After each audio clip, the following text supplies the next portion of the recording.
Oh my god, everybody, welcome back to the second episode of Reviewed, and once again we are covering Crisis on Earth X. Now, the last two episodes came out, I watched them literally 2 hours ago. The second episode kind of hit me in the heartstrings, but Jesus Christ, was this a perfect 4-arc storyline.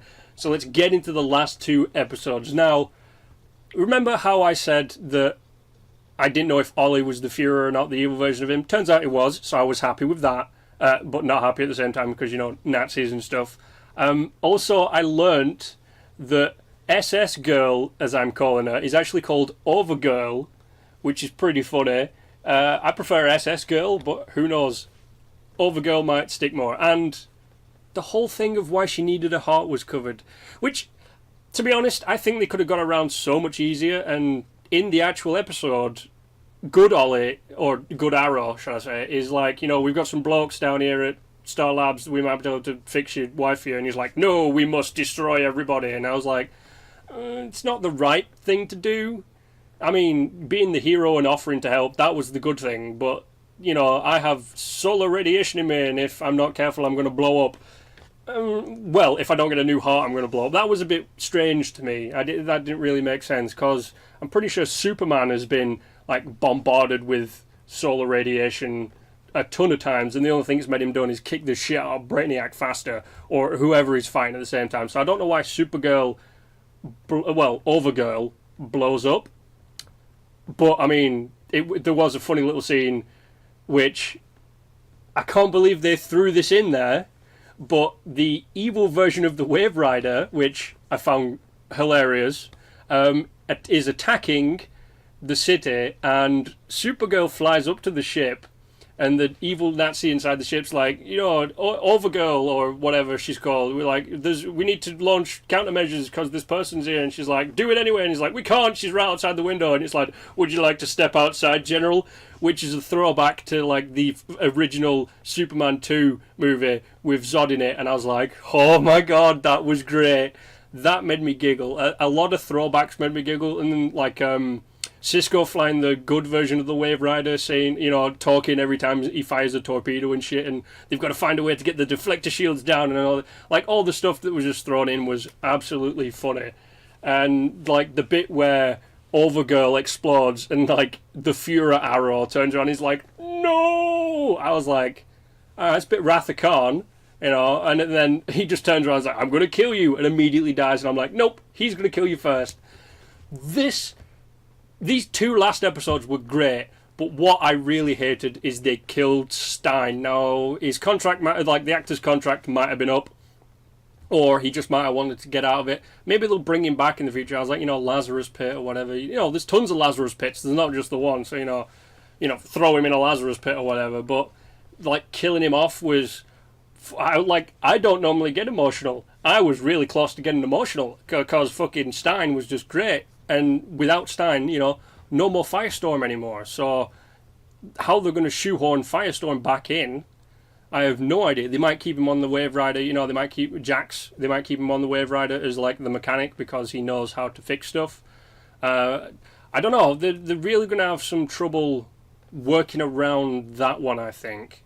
But they've probably already got it planned out. I mean, I learned, what is it? It's like 12 o'clock now. I learned not 40-odd minutes ago that they plan on bringing Constantine back into the DC Legends of Tomorrow, and I don't think he's ever been in, he was in Arrow, and he was kind of in Flash, but I don't think he's ever been in Legends, so it's good to see Constantine back. I'm happy about that. But overall, right, this 4-arc storyline from, the first one was basically just set up, so it was like, oh, we're going to get married and all that kind of stuff, and then they were like, kind of getting the plan together, and then, you know, the second one was them getting the shit kicked out of them. The third one was really good. That was like throwing it all together, and the fourth one was a nice climax back on the, like, Earth 1. By the way, introduction of the Red Tornado again. That was awesome. The only time we've seen the Red Tornado is in one episode of Supergirl, and then that's it. He's, like, never mentioned again, or the person never built a second prototype or whatever. But the Red Tornado's back. I like that, and he wasn't sentient like he is in, like, the Justice League cartoon or any kind of stuff like that. He was just like a program robot. But that was pretty cool. Like, that was that was the whole plan for destroying like the Nazi version of the dimensional transporter. Was we're not going to nuke it or anything. Like General Win, sorry, or whatever his last name is like, we're not going to nuke it. We're going to send in the Red Tornado. And who else was the new? Who was the new? The Ray. That's it. It was nice to see someone else like from Earth 1 turn up. I don't know how we actually ended up like in the Earth X. Like Earth 1, I think the one that Barry and all that actually exist on is about Earth 3 or something, because I think Kara, Supergirl, comes from Earth 36 or something. Getting my head around the extra-dimensional transportation is kind of funky, but he's like, I'm from Earth 1 as well, and I'm like, why have we never heard, about a super dude who flies around with a almost Dr. Fate-style helmet? But, it was nice to see him in this, and the big kicker which got me, and it came out of left field. Like, I'm normally really good at spotting things that are going to happen, and this came right out of left field. But Snart, Leo, the good version of him on Earth X, is bi. That threw me through a fucking loop, because he was like, yo, Ray, I've just rescued you and stuff, and then immediately makes out with it. I'm like, what? Like, where did this come from? That's like, that explains so much, and it's like, you learn a lot of the backstory about some of the other people as well. Like, we see, Heatwave's counterpart on Earth X died saving people from a police station. It's like learning about people's like alter egos and doppelgangers and stuff was pretty funny. There was finally, and I like this, the new chick in DC Legends who's got the other amulet finally gets a costume. That was really good. There was the whole joke about Captain Steel. I think it's called Captain Steel. I can never remember, but Steel on DC Legends tomorrow, catching Supergirl as she falls from the sky, saying, the Man of Steel catches the Girl of Steel. That was pretty funny. And there was quite a few references to the old Superman style, like, gags, I guess you see. But my favourite one was, would you care to step outside, General? That one was just the best. And it was nice to see. It was pretty much a screen-for-screen recreation of, she was, like, hovering there, folding her arms like Superman did. That was just... I can't get over that. Like, that happened, and I think I annoyed some people in my house by screaming yes really loud. But there are some things that I did not like. And it was kind of the fact that it was a dark representation in this last... I guess you could say the last episode got really dark. So, like, the entire story itself was dark, seeing people in concentration camps and shit, and, like, the whole Nazi version. But it was like, it started off as a Supergirl episode, so they kind of, each one used its own universe's style of storytelling. So the Supergirl one, when people die in the Supergirl universe, they just kind of explode or disappear off screen or something like that. In the Arrow universe, you literally see people getting shot and stabbed and blown up and all that kind of stuff. You don't see body parts and all that kind of stuff. The Flash, people never really die in the Flash on screen. And then in DC Legends of Tomorrow, it's not... Yeah, some people do get shot, but it's like when they get shot, they do the twist around thing and fall down. But the last episode was a really dark episode, especially with the killing of, like, the Fuhrer Arrow. That was, like, immediately just turned around and shot him right through the heart, and then it just lingers on him with this arrow in his heart, and you're like, holy shit. And especially, like, the whole, his wife just blew up, I better shoot him in the heart. That was, like, really cold. That was, like, the Arrow from Season 1. It was a nice callback, but I was kind of shocked. Because normally, the Arrow episode of Crisis on Earth X, that was dark. That was like when they started learning everything and people were blowing people up and stuff. And then it went back to the Flash way of storytelling, and people didn't really die on screen and all that kind of stuff. And one thing I really did like, though, in the I think it was in the final episode, was they had to go and turn on the Nazi version of I think it's called the time-space transporter on this one or something. It's basically a bigger, more efficient version of like Cisco's breaches and stuff. And in it, like, they get Oliver to like dress up as the Fuhrer, like Oliver Fuhrer, and walk in and do all this kind of stuff. And like, I knew that plan was not going to work. It worked for a bit, and Oliver, you could see on his face, because he walks into the room. And everyone's like, hail the Fuhrer, and they throw their arms up, and he does it. But when he does it, he's got this really I don't want to say sad, but like kind of concerned look on his face that he has to blend in with Nazis and he doesn't like it. And he's done some pretty sick shit as Oliver, but throwing up a nice Nazi salute, I guess, is not really his thing. But there's like, they bring in his version, like they bring in the Earth X version of Felicity Smoke, and the evil version of Detective Lance, who's like, I gotta give that actor some credit. He plays a really good Nazi. He's got like a scar on his face, and he does walk around like you'd expect a Nazi to walk around. And he's like, hey Führer, we found this Jewish girl who's been giving children a food, and we can't let that happen. So here's a gun, and he's like gives Oliver a gun, and he's like, is he gonna shoot her? Is he not?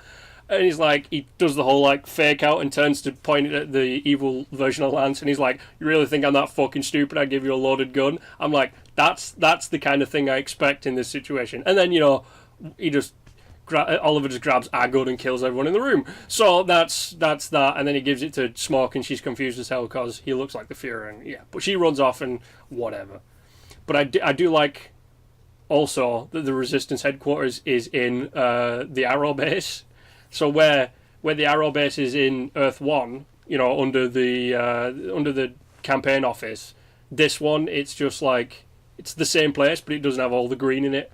And right, I've got to really give it to the people that work over at that studio, because though they had doppelgangers, the way they managed to really simply, not over the top, but really simply convert like a set that would be on Earth 1 to a set on Earth X was really good. So like the Arrow base, all they did was turned off the green lights, put in some really rudimentary sleeping areas and stuff, a TV, changed some of the computer layouts and like the area of the computer and where all the shelving units would be with the costumes in. That's not there. And they even changed the lights in the ceiling a little bit to look more 1940 kind of ish, like the fairings around the lights and stuff.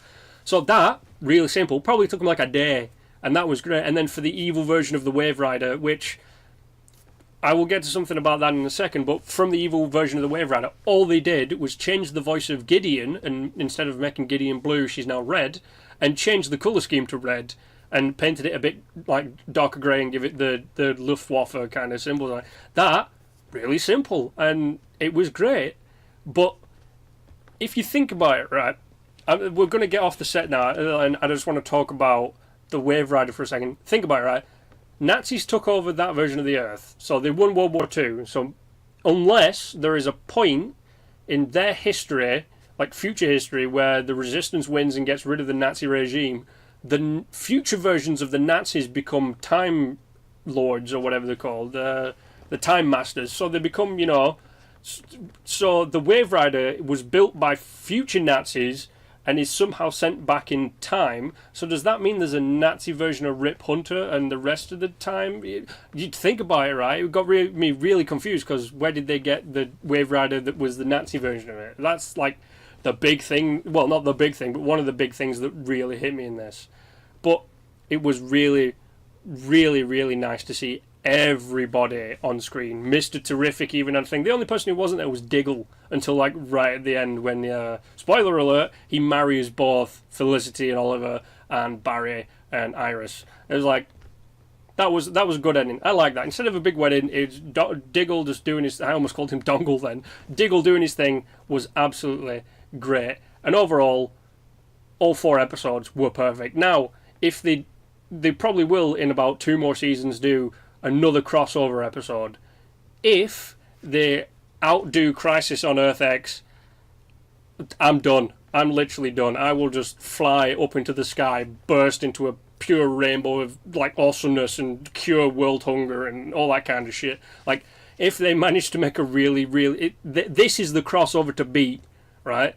Every TV show from now on has that crossover to beat. 4 episodes of nothing but pure awesome and like really well flushed out story. But that is the end of my review on, I guess you could say it's a review of Crisis on Earth X.